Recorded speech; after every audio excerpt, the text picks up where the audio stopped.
Tout de suite sur Séance Radio, retrouvez Next Épisode en direct de Cannes Série. Bonsoir à toutes, bonsoir à tous, bienvenue dans Next Épisode, votre podcast consacré aux séries télé, habituellement diffusées tous les mardis à 19h sur Séance Radio et partout, tout le temps, sur Internet, à retrouver à la demande sur vos applications de podcast favorites. Ici, on débriefe, souvent on analyse éventuellement et on s'écharpe, évidemment, mais ceci toujours dans le respect du... Produit. Client. Alors nous sommes toujours sur la Côte d'Azur à l'occasion du premier festival Cannes Série avec mes chroniqueurs chéris, Perrine Magic Kenson. Oh, j'aime bien ça. Salut Romain. Salut. Jean-Maxime Reynaud, alias Vivement la saison des pêches. Je vous invite à aller voir sur Twitter pour comprendre. Vous allez bien? Ça va? Pas trop fatigué? Ah, presque là, on a quand même envie de rentrer, je crois. Mais bon. Il y a les cernes qui marquent.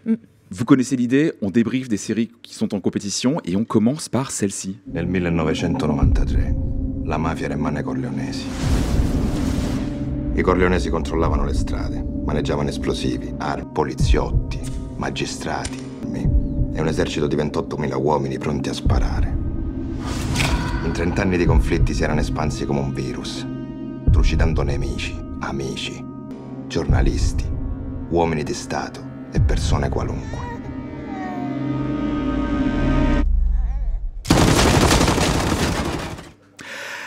Il Cacciatore. C'est comme ça que tu dis, moi j'y connais rien en fait en italien. Moi j'ai pris espagnol LV2. J'ai fait un an d'italien, c'est pour ça. Ouais. Ah d'accord. Il nous supplante sur la prononciation. Une série adaptée d'un best-seller italien, donc Il Cacciatore di Mafiosi, commandé par la Rai, et qui raconte l'histoire d'un magistrat, Alfonso Sabello, traqueur de la mafia sicilienne qui a vraiment existé, qui existe toujours d'ailleurs, et incarné à l'écran aussi par Francesco Montanari. Alors les amis, Il Cacciatore, stop ou encore? Moi j'ai été agréablement surpris, parce que quand j'ai vu dans le pitch qu'une série italienne parlait encore de la mafia, je me suis dit ok, donc en fait il n'y a que ce sujet-là en Italie visiblement qui les intéresse. Et c'est plutôt une bonne surprise parce que c'est assez rythmé. Ça m'a fait penser à Narcos en fait, dans l'esprit, dans le ton.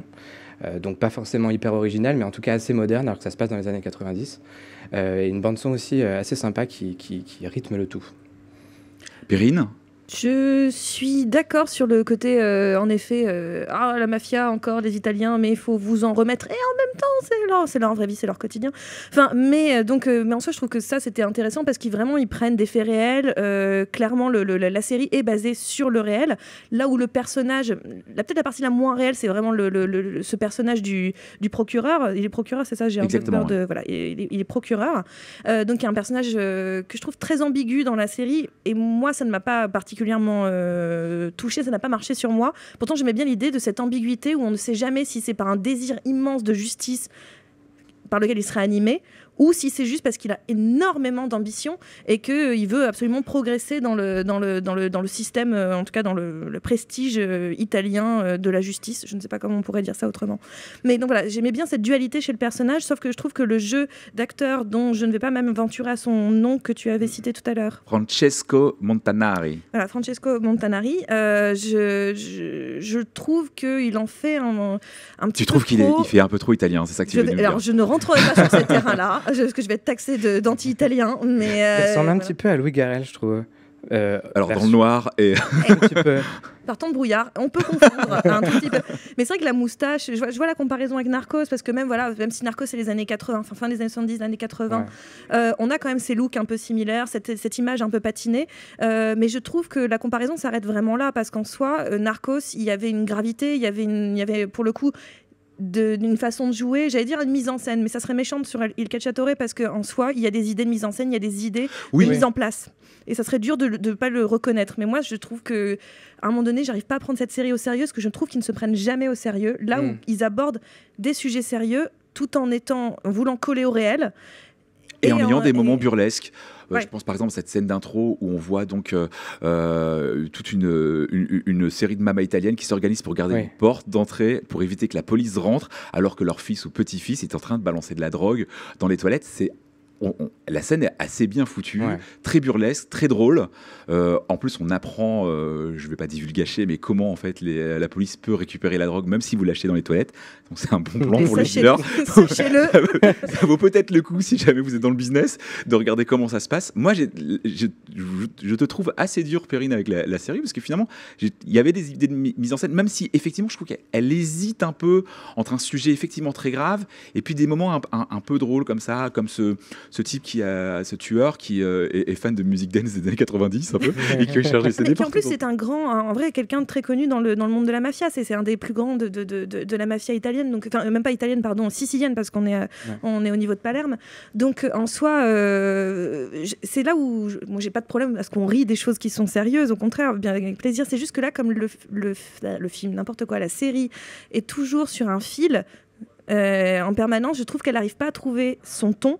Alors après, encore une fois, ce n'est qu'un premier épisode, peut-être qu'ils arrivent à le découvrir le long du reste de la série, et je suis assez curieuse parce que le sujet m'intéresse, mais ce balancement du ton en permanence où je ne sais jamais sur quel pied danser, et en plus le jeu des acteurs où j'ai vraiment l'impression qu'ils se foutent de moi, que c'est théâtre de Guignol, il y a un moment donné, ça ne m'a pas emballé plus que ça. Il y a quelques moments émouvants quand même, il y a des flashbacks qui ne sont pas forcément très utiles, mais il y a quand même une histoire d'amour. Donc avec un personnage ils habitent pas dans la même ville en fait, avec sa copine qu'il connaissait depuis son enfance visiblement. Et quand on les retrouve tous les deux, il y a un truc qui se passe quand même. Et l'actrice est très bonne d'ailleurs. Et il y a une certaine folie un peu dans leur relation. Ils aiment se déguiser en singe, on va le dire. Oui, voilà. C'est assez beau quand même. Ouais, j'ai trouvé ça assez poétique et assez marrant.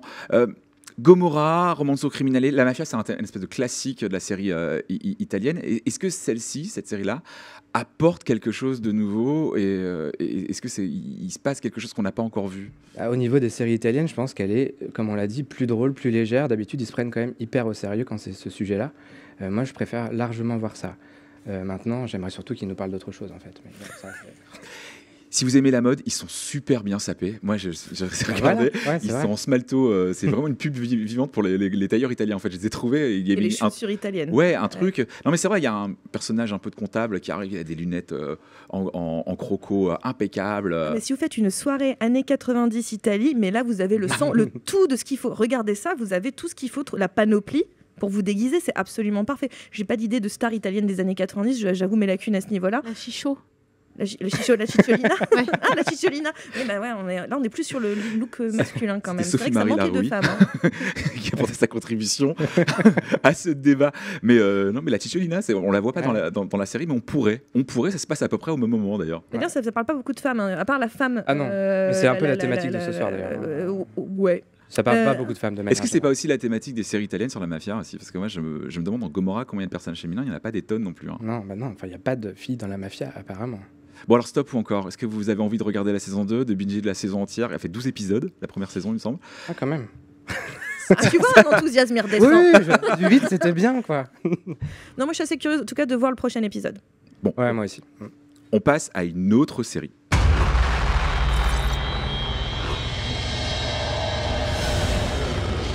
Le vamos a apoyar para que seas el candidato de nuestro partido. Vino a verme para llegar hacia ti. En este pueblo no somos tontos, señor. Presento mi renuncia al cargo de presidente de la República. Tierra, également présentée hier soir en compétition, série de Gaël Garcia Bernal, acteur de cinéma, mais qu'on a aussi vu dans une série pour Amazon, Mozart in the Jungle.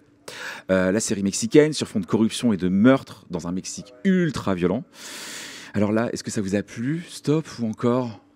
Je vais reprendre ce que disait tout à l'heure Jean-Maxime, c'est que en effet, autant l'Italie ne parle que de mafia, autant le Mexique, ça va, il a des problèmes de corruption aussi, j'ai l'impression. Enfin, clairement, le Mexique, c'est pareil, mais encore une fois, c'est des traumatismes obligatoires liés à ces pays-là. C'est comme si on plaçait pas une baguette dans une série française, ça n'a plus de sens au bout d'un moment. Donc non, mais j'ai un tout petit peu le trait, mais vraiment, c'est logique. Après, faut se dire que c'est la première série, en tout cas, de Gaël Garcia Bernal, produite par Gaël Garcia Bernal, du moins. Je me demande s'il l'a produit avec Canana aussi. J'ai pas fait attention au crédit, mais Canana qui est sa boîte de production. Faut pas regarder pour lui par contre, hein. Parce qu'il est acteur, mais il apparaît En tout cas, dans le premier épisode. Dans le premier épisode, on voit très très peu. Ouais. Ah oui, on Il dirait parle même l'ange pas, de la je crois. mort. Si, il dit 4 mots, je crois. Ouais. Ouais, mais 4 beaux mots, parce que c'est Gaël. Parce que c'est lui. Parce que c'est Gaël. Mais après, sorti de revenir sur ces thématiques de corruption. Finalement, corruption, on ne parle pas des masses de cartels. Donc en soi, j'étais un petit peu presque épatée qu'on ne soit pas au niveau des cartels. Il y a de la drogue, ne vous inquiétez pas. Mais, Ah oui, mais il y en on a pas parle mal. pas. Il y a pas mal de drogue, mais il n'y a pas le mot cartel qui sort. Donc j'étais un petit peu genre, wouh, folie. Épisode 2. Épisode 2. Mais en soi, voilà, c'était un petit peu la nouveauté, d'une certaine façon. Mais moi, je trouve que la série démarre plutôt bien, fonctionne plutôt bien sur cette histoire d'une famille.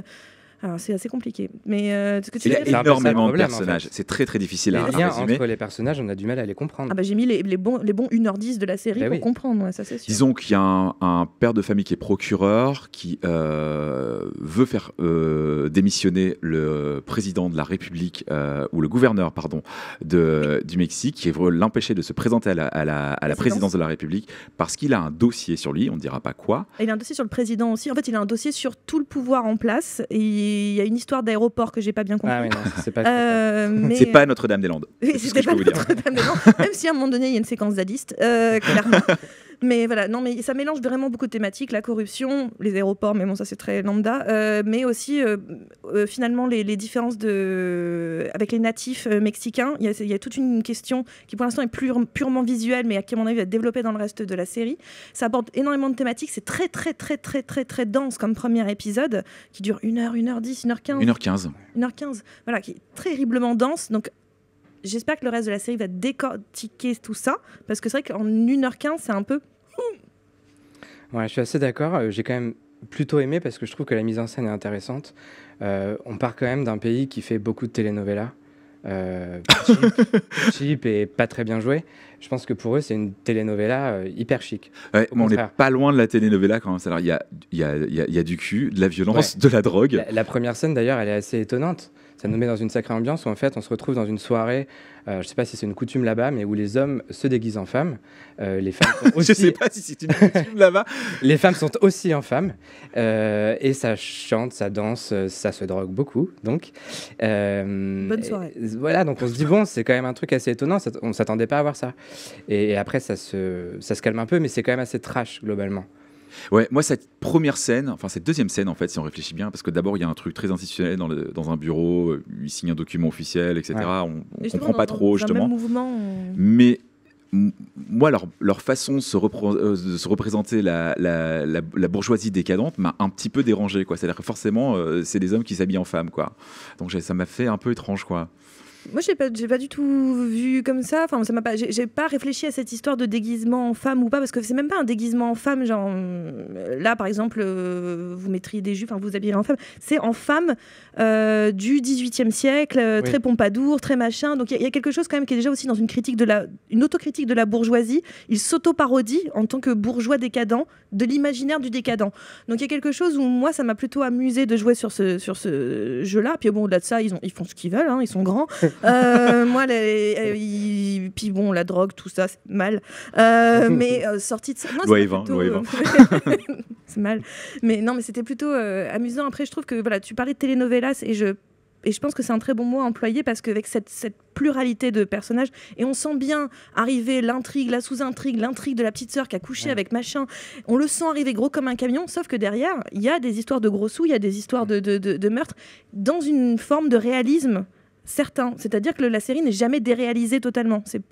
On n'est pas dans le conte, on n'est pas dans le fantasmé, dans le fantastique ou dans la comédie. On est dans le réalisme de se dire la corruption au Mexique, potentiellement, ou ailleurs, ça se passe un peu comme ça.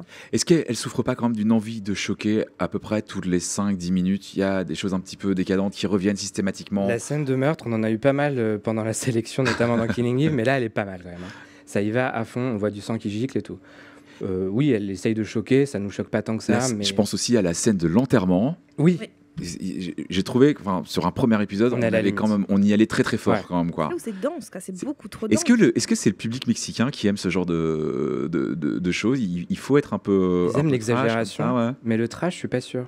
pas sûr qu'il soit habitué. C'est plutôt Gaël Garcia Bernal qui amène des choses qu'il a vues ou qu'il a fait ailleurs, puisqu'il a travaillé partout, et notamment aux États-Unis. Mozart in the Jungle, c'est pas une série trash, mais quand même, il y a quand même des choses. Non, mais il joue un personnage un peu comment dire, oui, un peu fou, un peu excessif, un peu extravagant. On retrouve un peu ça, je pense qu'il essaye d'importer ça au Mexique. Après, ce qui est intéressant dans cette série par rapport au Mexique lui-même, c'est que finalement, il parle au-delà de la corruption. Je ne vais pas revenir dessus parce que je n'ai pas envie de dire que le Mexique n'est qu'un pays de corrompus, c'est pas vrai. Non. Ça serait terriblement facile de dire ça.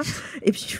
Un petit peu, voilà, faire des raccourcis quand même. Mais non, ce que je trouve intéressant, c'est qu'il parle quand même du Mexique en lui-même. Par exemple, on a une très jolie scène de photos, où ils prennent des photos d'un couple, d'un vieux couple, avec derrière une fresque clairement de Rivero, je vais y arriver, c'est Rivera. Bien sûr, j'arrive plus. Maintenant que je le dis, je ne m'en souviens plus. L'ex-mari de Frida Kahlo, celui qui était son mari. Ouais, je m'enfonce profondément. Mais Rivera. Et donc, voilà, c'est Diego Rivera. Voilà, merci. Voilà, j'avais plus du tout. Merci. Diego Rivera. Et donc, on a cette fresque comme ça qui avait été commandée, qui avait failli être détruite par Rockefeller, etc. Donc, on revient sur l'histoire du Mexique. Pareil, avec ces histoires de natifs mexicains qui sont les peuples avant que la colonisation. Donc, en soi, je trouve qu'il y a beaucoup d'écho au pays, beaucoup de réflexions sur son propre pays, et à aucun moment il essaye d'empiéter en disant j'ai fait un truc à l'américaine, j'ai fait un truc. Non, il reste très dans le Mexique. Dans le jus du pays, quoi. Voilà, et ce que je trouve intéressant, parce que si c'est pour les Mexicains, à mon avis, ça parle aux Mexicains, parce qu'on fait appel à leur propre connaissance. Ça, c'est intéressant. Pourquoi, nous, en France, on n'arrive pas à faire ça ? On est à peu près incapable de se positionner dans une série télé sur notre passé très récent, sur notre vie politique, souvent peut-être même sur la corruption. Je pense à une série peut-être Engrenage le fait un peu, oui, Mafiosa le fait un peu, Baron Noir un petit peu, mais pas plus, quoi. Ça, très souvent. Et en plus, on vient de citer 3 séries Canal+ d'un coup, en fait, étrangement. Merci. Mais on n'est pas très capable, en fait, d'avoir ce regard critique. Cette violence-là, en plus, on la montre rarement aussi à l'écran. Comment ça se fait qu'on est moins bon là-dedans ?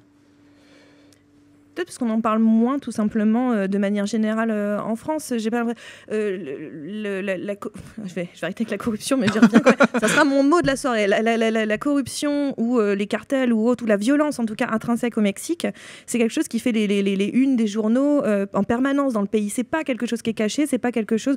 Tout le monde le sait au Mexique, tout le monde ne parle que de ça. Donc c'est-à-dire que ne pas en parler, pour moi, je pense que les gens diraient genre. Ils se foutent de la gueule de qui, quoi. Enfin, ça n'a pas de sens. Qu'en France, on est beaucoup plus timoré. On parle jamais en tout cas de la politique avec une certaine violence, ou une violence verbale, tout simplement, mais surtout pas une violence physique ou une violence. Tu penses à Marseille, peut-être, un peu. Pour la violence verbale. Jamais de la vie. Je pense pas à Marseille. Moi, quand je pense à Marseille, je pense à un carré plongeant. Sophie-Marie Laroui.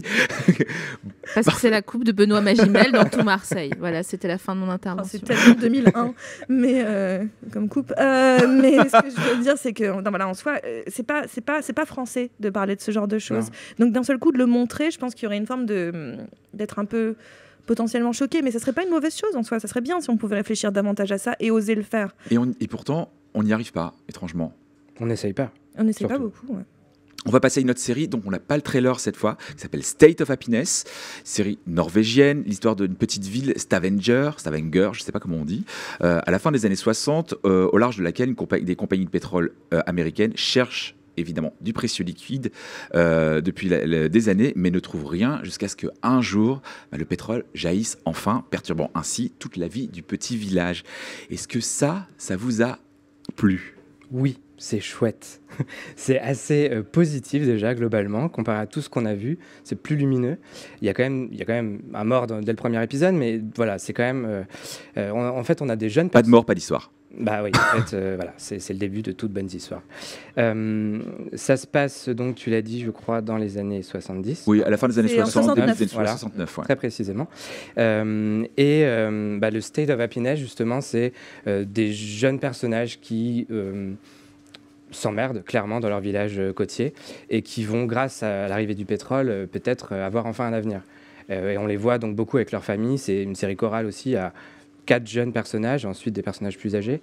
On les suit dans leur quotidien, on voit ce que ça peut changer pour eux que d'avoir ce pétrole. Et ça, c'est assez intéressant. Après, il y a toute une partie avec un Américain, un cow-boy, qui débarque, qui est un peu cliché et Un peu. Alors le type, il Très porte un cliché. Stetson, il a des tiags à tous les pieds, il a une espèce de collier de cow-boy. Vraiment, il sort de Walker Texas Rangers, quoi. Je sais pas ce qu'il fait là. Et il parle comme ça. Et quand il y a de la musique, on nous met de la musique western country pour nous faire comprendre qu'il est bien américain. Ouais, ça c'est un peu dommage, surtout que c'est vraiment pas ce qui est le plus intéressant. On a envie de rester avec les personnages, notamment les personnages féminins, puisque il y a très peu de personnages féminins dans les séries dont on parle ce soir. Là, il y en a 2 intéressants et très différents d'ailleurs, qui n'ont pas du tout les mêmes objectifs dans la vie.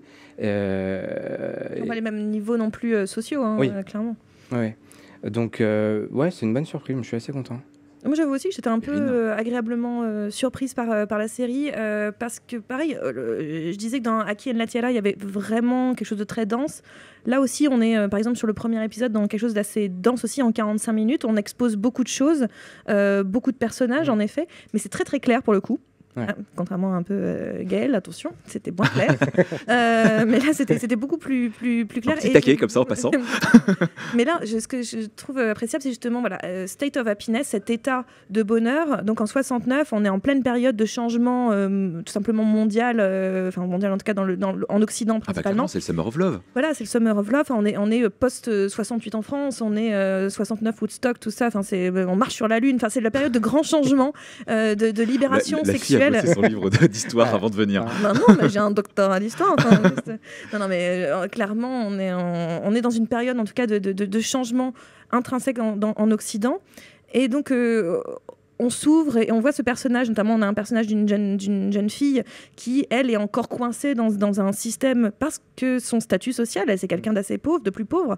Elle est coincée dans quelque chose de plus années 40, 50. Et face à elle, le monde change. Cette découverte du pétrole, l'arrivée de l'américain, c'est très symbolique d'une certaine façon. C'est l'arrivée déjà d'un début d'un melting pot, d'un mélange, d'une ouverture sur le monde, de ce petit village de pêcheurs de Norvège. On est en Norvège. On est en Norvège. On est en Norvège parce que je connais mal les pays là-haut. Mais voilà, c'est un peu tous les mêmes. Hein. Ouais. C'est un petit peu raciste de dire ça. C'est quoi cette émission C'est insupportable. Non, mais voilà, clairement, c'est un petit village qui était trop renfermé sur lui-même. Et le pétrole va être cette ouverture au monde. C'est un moyen de l'ouverture au monde. Est-ce que ces histoires de pétrole, c'est pas ce qui plombe un petit peu la série? Moi, ça m'intéresse beaucoup la vie de ces jeunes femmes, notamment une qui est enceinte, et c'est assez intéressant ce qui lui arrive et pourquoi ça lui arrive. Mais honnêtement, il y a des discussions interminables sur savoir comment on va trouver, où on va forer, et comment ça va jaillir, et comment on va l'exploiter. Moi, ça me tombe des yeux, ça, en fait. C'est dommage, ouais. Moi, j'aime bien. Pour leur défense, c'est vrai qu'en général, quand on utilise le pétrole, pas au cinéma, mais dans les séries, c'est Dallas, c'est Dynasty, et c'est une toile de fond qui est jamais vraiment développée. C'est juste pour parler d'argent, et voilà. Là, au moins, c'est développé vraiment, et puis en Europe, c'est quand même très différent de ce qui s'est passé aux États-Unis. Alors, je suis pas d'accord, parce que justement, dans Trust, une série, la série de Danny Boyle qui démarre en ce moment sur Canal+, la série parle de la famille Getty, donc grand exploitant pétrolifère. Il y a une scène où, en une scène, pas très longue, le personnage de Donald Sutherland arrive à t'expliquer que tout est fait à base de pétrole, que ça part de tes chaussures, ton cahier, quand tu veux te déplacer, etc. Et en une scène, il nous pose tous les enjeux d'une industrie sans venir casser les pieds, je veux dire les pieds, pendant 2 heures sur comment on va l'exploiter, etc. C'est beaucoup plus concis. Je trouve qu'on perd moins le spectateur et du coup c'est plus réussi. Là, je me dis, on essaye. À mon avis, les showrunners se sont dit, tiens, on a une bonne histoire, on va expliquer tout un village à partir du prisme du pétrole. Mais à un moment donné, il faut s'en détacher un peu, mec. Sinon, on va vraiment s'emmerder assez vite et assez fort, quoi. Après, je me dis que c'est peut-être justement les 2 premiers épisodes, dans le sens jusqu'au moment où on va le trouver, ce pétrole, parce que dans les 2 premiers épisodes, on est dans la question de est-ce qu'il y en a, est-ce qu'il y en a pas, c'est la question. On évoque déjà aussi des liens avec par exemple les États du Golfe qui eux vivent déjà de leur pétrole, sont en bonne voie de l'exploiter et d'être ces puissances pétrolières qu'elles sont à l'heure actuelle, avant même la création de l'OPEP, etc. Donc en soi, on évoque déjà ça et on se dit où est-ce que nous, les États-Unis, et par truchement, par corollaire, l'Europe, parce que ça se passe là, nous, on peut avoir notre carte à jouer sur ce terrain du pétrole. Et comment on le trouve, comment on le cherche, et cette carte au trésor, parce que c'est le mot qui est employé plusieurs fois, c'est l'idée de vraiment trouver le trésor. parce que le trésor, il est dans le golfe pour l'instant, il n'est pas avec nous. Donc, moi, c'est cette course-là qui m'a intéressée, et l'idée de comment on le trouve, on le fore, etc. Moi, j'avoue que ça m'a plutôt... Mais il y a des documentaires sur Arte pour ça, non ? Ouais, mais alors justement, comme j'ai pas le courage de l'un et que j'ai le courage de l'autre, finalement, ce mélange des deux, merci beaucoup. T'attends des séries télé qu'elles t'apprennent 1 ou 2 trucs en passant ? Ah bah toujours, mais moi j'attends une série télé un peu à la Mac Lesguy, enfin je sais pas, tu vois, je m'amuse et j'apprends. Moi, c'est pas sorcier en fait. C'est pas sorcier. Vivement que ça revienne. Moi, il y a une qualité vraiment à la série, c'est qu'elle est vraiment très très belle. La photo est assez sublime. J'étais même étonné de voir ça en Norvège. On découvre des paysages qui sont sublimes, mais en plus il y a un truc de la photo. Même les acteurs choisis ont une espèce de beauté nordique qu'on voit pas très souvent en fait dans les séries, qui pourraient vraiment peut-être un peu penser à une série comme Riverdale à un moment donné, parce que ça fait un petit movie, ils sont quand même très très beaux. Je sais pas comment ils sont castés, ou alors peut-être qu'ils sont tous sur un mode catalogue Ikea là-bas, je sais pas comment ça se passe, mais j'ai trouvé que la photo était assez sublime, qu'il y avait des très jolis plans, et on parlait de Aki and la Tierra tout à l'heure. Je trouve ça beaucoup plus regardable que Aki and la Tierra, qui à un moment donné ça me fatigue un petit peu l'œil avec tous ces plans avec ces amorces là. J'avais l'impression d'épier des gens en permanence. C'est plus classique, c'est vrai, au niveau de la mise en scène, mais du coup, plus reposant. Donc, vous êtes plutôt motivé pour un deuxième épisode ? Ah, mais complètement. Totalement. D'accord. Bon, alors maintenant, on va passer à complètement autre chose. Et surtout, complètement quelqu'un d'autre. Bonjour, Sophie-Marie Larouille. Hello. Alors, comment c'était cette soirée ? On m'a dit que hier, ça faisait un petit peu trop longtemps que vous étiez sur site et que vous commenciez à avoir des idées un peu raéliennes. Ouais, je crois que la pluie, parce qu'il faut savoir qu'il pleut sans discontinuer, là on est à 4 mètres de haut, on est plus que la Seine en janvier, je crois que j'ai un peu les neurones qui ont mouillé, mais je sais pas donc si j'ai vrillé de l'autre côté, mais aujourd'hui je suis trop contente, parce que généralement, mes idées, c'est de l'art brut un peu, comme facteur cheval. C'est-à-dire que les gens comme nous, généralement, de notre vivant, le reste du monde pense qu'on est débile, et c'est que de manière posthume que là, c'est le jackpot pour nous. C'est-à-dire que tout le monde se pignole, Franck Ferrand fait des spéciales au cœur de l'histoire sur nous, des trucs... Mais hier soir, là aujourd'hui, ces dernières 24 heures, j'ai croisé la directrice des programmes de Canal+, Agnès Jude, et j'ai partagé avec elle mes idées au bout de 4 jours et demi de Cannes Série. Et alors qu'elle a une vraie carrière, un vrai salaire, un vrai métier où on peut mettre un nom dessus, elle était d'accord avec moi. Tu me parles de la météo, on est d'accord que là on passe des anges à Koh-Lanta. Mais c'est pire que Koh-Lanta en fait, je ne sais pas si on peut survivre en milieu aussi hostile. C'est du jamais vu. De mémoire de Cannes, c'est du jamais vu. Est-ce qu'on est d'accord pour dire que ce festival, c'est définitivement le festival du hors-saison ? Définitivement. J'ai envie de citer Francis Cabrel. On doit être hors-saison. Est-ce que ça serait pas le parrain ou le marin, vu qu'il pleut, de ce festival ? Ce serait s'il fallait choisir une personne, ce serait lui en effet, parce qu'il pleut des cordes sans discontinuer. Et on n'est pas équipé pour. Parce qu'on est venu à Cannes sans ces affaires imperméables. Psychologiquement, moi je suis pas équipée. Alors, psychologiquement pas équipée, pratiquement pas équipée non plus, et pas le temps d'aller acheter des bottes et un ciré, donc que faire ? Je ne sais pas. Étant donné que tu es d'accord avec moi sur l'aspect hors saison, est-ce que je peux te faire des suggestions pour la 2e édition de l'année prochaine ? Mais bien volontiers. Alors je propose que ça soit plus ici. Je pense que l'ADN de Cannes Série, ça doit être que ça se passe dans un camping. Pourquoi pas, à suggérer au comité d'organisation de Cannes Série. Je précise que tu as eu un moment de bug quand j'ai dit ça. Non, j'essayais de visualiser le camping. Le problème, c'est quel camping ? Parce que là encore, pour que ce soit un petit peu festif, il faut baquer la météo. Comment faire ? Dans quelle région ? Non, mais ici, mais en camping. Mais... pourquoi pas ? De toute façon, là, avec la pluie qu'on a affrontée, je pense qu'on est à peu près prêt pour n'importe quelle situation. Donc, on ne sera pas plus démunis dans un camping, c'est certain. Mais les gens sont hagards, là. Les gens sont hagards, sont déprimés, ne savent pas comment faire. On fait 2 pas et on se prend des torrents de flotte. Donc, on cherche à s'abriter. Il n'y a pas de quoi s'abriter dans cette ville, car ce n'est pas prévu. Du coup, la soirée de la montée des marches de samedi soir, il y avait un thème. C'était créatif chic. Je propose pour la 2e édition que ça ne soit plus créatif chic mais Kardashian, parce qu'elles sont à la fois en jogging et basket, donc pour la pluie c'est très bien. Et au cas où on a un backup, on peut se mettre en robe trop courte s'il fait beau. Est-ce que tu es d'accord ? Je suis d'accord. Je pense qu'il faut imposer ce dress code. Kardashian, c'est bien. Je suis très heureuse que tu sois d'accord avec moi. Je continue sur les suggestions. Absolument. Tous les Cannois qui le souhaitent peuvent devenir table d'hôte et on est obligé de déjeuner chez eux. on sait très bien, Agnès, que c'est pas dans un 5 étoiles qu'on est créatif. Donc là, tu parles plus seulement de table d'hôte, mais également de chambre d'hôte. Est-ce que tu me confierais pas l'orga Je pense qu'il faut qu'on en parle très sérieusement, et pour le Festival du film, et pour Cannes Série, à Thierry Frémaux, à Pierre Lescure, et au comité d'organisation de Cannes Série. Là, on entend beaucoup de bruit, parce qu'on est dans une salle de répétition pour la cérémonie de clôture. Donc on est un peu parasité, mais par de très beaux bruits, hein. C'est très joli comme bruit. Oui, je pense qu'il faut soumettre ton nom, parce qu'en effet, d'abord, je pense que tu trouverais nombre de solutions d'hébergement, alors que tout le monde galère pour avoir qui d'un hôtel, qui d'un Airbnb, qui d'une auberge très loin. Donc là, toi, en effet, si tu t'occupes de centraliser les offres d'hébergement chez l'habitant et de les dispatcher ensuite parmi la population du festival, je pense que beaucoup de problèmes n'en seraient plus. Et puis, on officialiserait officiellement le fait que Cannes Série, c'est le festival de cette France hors saison, de cette France des ronds-points, de cette France du peuple. Des ronds-points, pourquoi des ronds-points ? Parce que à Paris, sache qu'il n'y a qu'un rond-point. Or, en province, toutes les municipalités se font des bénéfices sur la construction de ronds-points. Je compte sur toi pour faire remonter auprès du diffuseur Canal+, étant donné que moi, il ne m'écoute pas, mais je sais qu'on a raison ensemble. Absolument, on a raison ensemble.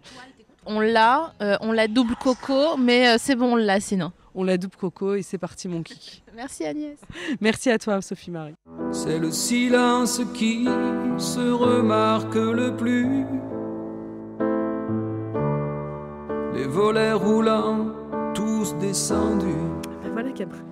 Eh oui, mon bon monsieur, mais c'est ça aussi la France, hein. Il fait pas que beau, il n'y a pas que des tapis rouges et des robes et des machins. La Cannes Série, moi je trouve que c'est plus fidèle à ce qu'on ressent en tant que Français, c'est-à-dire que on a froid aux pieds, tu vois, on est souvent bougon, et je trouve que c'est plus fidèle en fait. D'accord, merci beaucoup Sophie-Marie Laroux. Oh bah au service de la France. Hein, Merci beaucoup Perrine et merci beaucoup Jean-Maxime. À demain les amis, on se retrouve pour un nouvel épisode de Next Episode. C'était Next Episode sur Séance Radio, en direct de Cannes Série.